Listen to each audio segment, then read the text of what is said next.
Bonsoir à tous, je m'appelle Arkib Grégorian et dans cette nouvelle vidéo du dimanche, on va parler du cinéma, encore une fois, mais à cette fois sur des caméras plus précisément. Dans cette vidéo, j'aimerais parler avec vous sur la différence entre les vieilles et les nouvelles caméras que les réalisateurs utilisent dans le cinéma. Vous pensez peut-être que c'est un sujet bizarre, mais vous allez vous rendre compte qu'en effet, non, et que c'est très intéressant. Aujourd'hui, presque tout le monde filme en numérique. Des téléphones aux grosses caméras de cinéma, l'image digitale, est devenue la norme. Et pourtant, à Hollywood, certains des plus grands réalisateurs continuent de tourner leurs films avec de la pellicule, comme on le faisait il y a 50, 60, voire 100 ans. Pourquoi refuser la technologie moderne? Pourquoi s'accrocher à un procédé ancien, plus cher, plus complexe, plus fragile? La réponse n'est pas technique, elle est artistique. D'abord, il faut, évidemment, je vais vous expliquer je vais vous développer la différence, évidemment, entre la caméra digitale et la caméra de la pellicule. La caméra digitale est une révolution. Elle permet de filmer longtemps sans couper, de voir immédiatement les résultats, de corriger les erreurs en direct, de tourner à moindre coût. Elle offre une image très nette, très propre, très contrôlable. Et c'est une image presque parfaite en fait. Grâce au digital, le cinéma est devenu plus accessible, plus rapide, plus flexible. Des milliers de créateurs peuvent aujourd'hui raconter des histoires sans grands moyens. Le digital, en quelque sorte, a démocratisé le cinéma. Et maintenant parlerons de la pellicule. La pellicule, elle, fonctionne différemment. Ce n'est pas un capteur électronique, c'est une surface chimique qui réagit à la lumière réelle. Chaque image est littéralement imprimée par la lumière. Résultat, un grain naturel, des couleurs plus profondes, une texture organique, une sensation de vie. La pellicule n'est jamais parfaitement propre, et c'est précisément ce qui fait sa beauté. Elle respire. Pourquoi certains réalisateurs refusent le digital? Eh bien, des cinéastes comme Christopher Nolan ou Quentin Tarantino défendent la pellicule depuis toujours. Pour eux, ce n'est pas de la nostalgie, c'est une philosophie du cinéma. Il explique que la pellicule donne une profondeur unique. Elle capte mieux la lumière naturelle. Elle crée une immersion plus forte. Elle rend chaque plan précieux. Quand on tourne en pellicule, chaque seconde coûte extrêmement cher. On réfléchit avant de filmer. On respecte chaque plan. Le tournage devient un acte conscient, presque sacré. Même aujourd'hui, de grands films sont encore tournés en pellicule. Par exemple, Dunkerque, un film de Christopher Nolan qui est sorti en 2017, filmé en grande partie en pellicule 70 mm pour une immersion maximale. Il était une fois en Hollywood, un film réalisé par Quentin Tarantino en 2019, tourné comme les films des années 60 pour retrouver leur texture. Bien évidemment parce que c'est un film sur des années 50 ou 60, Hollywood à cette époque-là, je crois. Je crois que c'était le 1969, voilà. Les 8 salopards, aussi un film réalisé par Quentin Tarantino en 2015, filmé en Ultra Panavision en format presque disparu. Ces films ne cherchent pas seulement à raconter une histoire, ils cherchent à faire ressentir une époque, une matière, une présence. Et je dois vous le dire franchement, ça marche plutôt bien parce que quand je regarde, enfin surtout quand je regarde les films de Tarantino, qui est mon réalisateur franchement le plus aimé et préféré. Je l'aime tellement. Quand je regarde ces films-là, parfois, et j'ai d'ailleurs lu aussi son livre, je crois que je vous l'avais déjà montré milliers de fois, et peut-être c'est un peu chiant pour vous, mais franchement, je m'en fous et j'ai envie de vous le montrer encore une fois. C'est de ce film que de ce livre que je parle, Quentin Tarantino, Cinéma Spéculation. C'est un assez grand livre de 400 pages, totalement, si vous voulez plus précisément.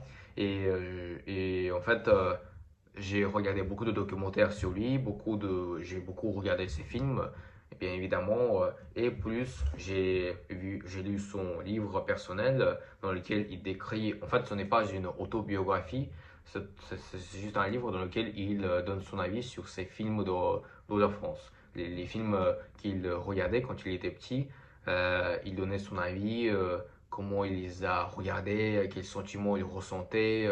Et évidemment, il parlait aussi du cinéma, qu'est-ce que c'est le cinéma pour lui, qu'est-ce que c'est un film pour lui, etc. etc. Et c'est un film vraiment, pardon, un livre très, très intéressant, très, euh, dans lequel il y a pour moi beaucoup de sentiments et j'ai l'impression que je ressens ce que Tarantino a envie de transmettre sur un bout de papier. Euh, et donc, j'ai vraiment l'impression que je ressens vraiment personnellement ce que Tarantino a envie de montrer dans ses films avec cette caméra, avec de la pellicule et évidemment les manières dont il filme. Franchement, j'adore Tarantino. Tarantino, c'est un de mes réalisateurs les plus aimés. Je l'aime avec tout mon cœur. Alors, je sais qu'il y a beaucoup de gens qui vont me critiquer, qui n'aiment pas Tarantino parce qu'il n'aime pas son cinéma parce qu'il considère que son cinéma est trop violent, trop bizarre, un peu pas tout le temps compréhensible. Euh, mais franchement, euh, je suis un peu déçu, mais j'essaie de ne pas prendre toutes ces pensées et de les garder dans ma tête pour ne pas détruire mon amour pour Tarantino. Donc voilà, je vous le conseille très fortement à lire ce livre et évidemment de regarder tous ces autres films et plus étudier du cinéma si vous voulez travailler dans ce genre de travail, ce genre d'entreprise. Et vraiment, donc vous voyez en fait que oui, utiliser une caméra à pellicule est une bonne chose parce qu'elle permet vraiment de ressentir l'époque dont le film montre. Ça marche très bien en réalité. Voilà, j'ai fait cette petite parenthèse. Ces films ne cherchent pas seulement à raconter une histoire, ils cherchent à ressentir, je l'avais dit, pardon, bon, je vais le répéter quand même, à ressentir une époque, une matière, une présence. Il est important aussi de le dire, le digital n'est pas mauvais et la pellicule n'est pas supérieure. Ce sont deux outils différents. Le digital est pratique, moderne, accessible, précis. Mais la pellicule est artistique, organique, imparfaite, émotionnelle. L'un facilite la création, l'autre sublime la sensation. Pourquoi la pellicule reste précieuse même aujourd'hui? Dans un monde où tout est rapide, lisse, instantané, la pellicule nous rappelle que le cinéma est un art du temps.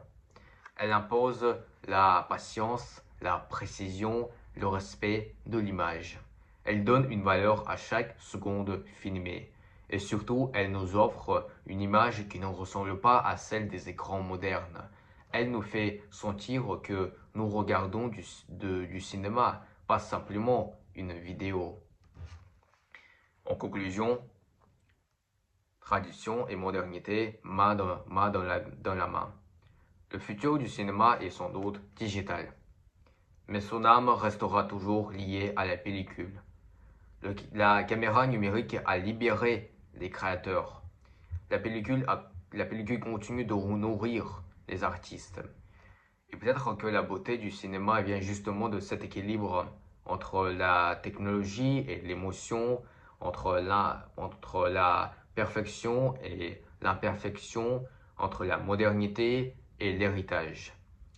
Car au fond, ce qui compte n'est pas l'outil, c'est ce qu'on choisit de raconter avec. Voilà, voilà cette différence entre la caméra digitale et la caméra avec la pellicule. Je ne sais pas comment on les appelle autrement, moi je les appelle personnellement juste les vieilles caméras. Ouais, peut-être c'est un peu bizarre. Les caméras digitales, je les appelle des caméras digitales. Et les caméras filmées avec la pellicule, je les appelle les vieilles caméras. Pourquoi pas les nouvelles et les vieilles caméras? Merci beaucoup d'avoir regardé cette vidéo. Euh, et euh, euh, la vidéo prochaine qui sortira dans une semaine, je vais parler d'autre chose. Ça sera sur Insane Comedy, sur ma chaîne YouTube, personnellement. Oui, encore une fois, mais sur un sujet, ce sera une annonce, si vous voulez. Enfin, pas forcément une annonce, mais une question sur laquelle je me doute, je me demande. Je pense à faire ce changement en Insane Comedy. Mais je doute, je ne sais pas si c'est mieux de le faire ou ne pas faire maintenant ou peut-être plus tard, etc. Et donc, la semaine prochaine, il y aura une vidéo dans laquelle je vais plus parler sur cette chose, cette idée sur laquelle je pense, je réfléchis. Et puis, je vais demander votre avis. Et peut-être même, je vais faire un vote, un post dans lequel il y aura un vote pour que vous, mes abonnés, et même non seulement les abonnés, mais même ceux qui ne sont pas abonnés, mais qui me connaissent tout simplement, puissent voter pour ou contre cette idée, ce changement sur ma chaîne YouTube. Voilà. Merci encore une fois d'avoir regardé cette vidéo et on se revoit à la semaine prochaine. Je vous souhaite euh, des bonnes vacances parce qu'en fait, moi j'habite à Nice donc les vacances ont déjà commencé, mais je sais que dans les autres religions, dans les autres régions et dans les autres villes, les vacances ne sont pas encore commencées. Mais bon, ceux qui habitent dans le sud, euh, ceux qui sont abonnés sur moi, je vous souhaite des bonnes vacances de février. Merci et bonnes vacances encore une fois et on se revoit à la semaine prochaine. Au revoir.